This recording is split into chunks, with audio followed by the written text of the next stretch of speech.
Mr. Forbes. Thank you, Mr. Chairman. General Dunford, if I could go back to the Chairman's line of questioning about the impact of these budgets. You stated about as articulately as I've heard it stated a few weeks ago.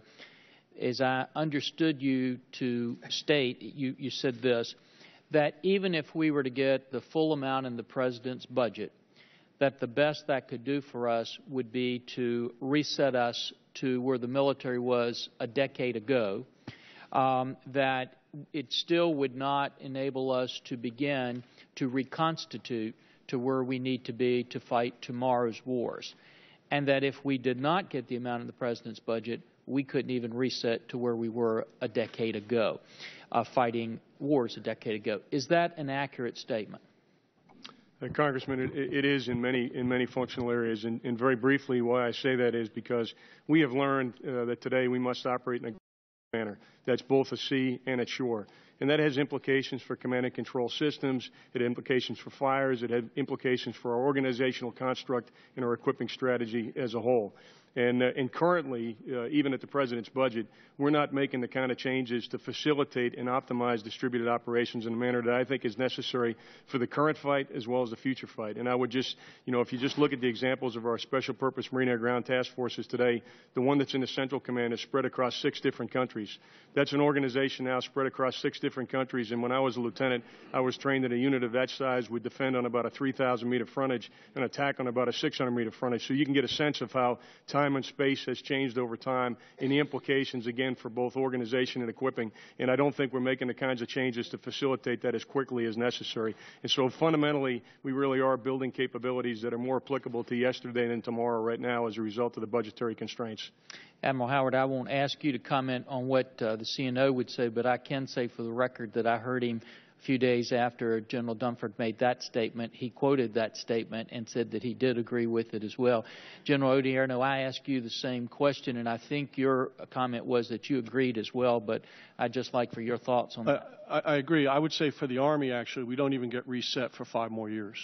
And so it takes us to 2020 even to reset, as we're still trying to move to the future. And so for us, the next 4 or 5 years, we have some significant issues in terms of readiness. Good. General Welch, I haven't had an opportunity to ask you that question, but what would you feel about the statement that General Dunford had made? Congressman, the problem we have is if we don't invest in readiness today, we risk losing the fight today. If we don't invest in readiness and capability for the future, we risk losing the fight 10 to 20 years from now. That's the balance we're trying to walk.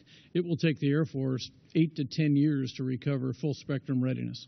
We haven't been investing in the infrastructure the last 10 to 15 years that gives us mission capability, training ranges, space launch capabilities, simulation infrastructure, black and white world test infrastructure, those kind of things, the entire nuclear infrastructure issue that you're familiar with, those things must be persistent, consistent investment for us or we will fail down the road.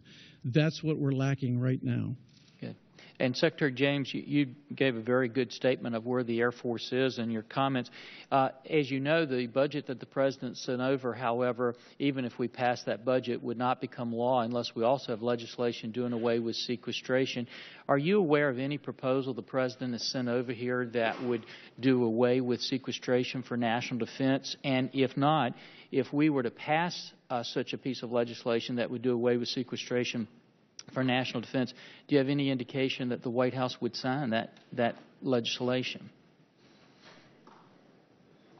Mr. Chairman, it had at least been my impression, but I want to go back and double check what I am about to say here, is that the overall plan that the President set forth would involve the lifting of sequestration, not only for defense, but for the whole of government. So my belief was that the President's plan did include the lifting of sequestration for all of us. But please allow me to check that. I'd ask for all 3 of our secretaries if you could give us any indication that the President would be willing to sign a piece of legislation that would do away with sequestration, at least related to national defense, because as I take your statement that we can't defend against an adversary in one part of the world and hold another one at bay and defend the homeland unless we do that, I would hope the President wouldn't hold that hostage to money that he might want for the EPA, IRS, or something else. So with that, Mr. Chairman, I yield back.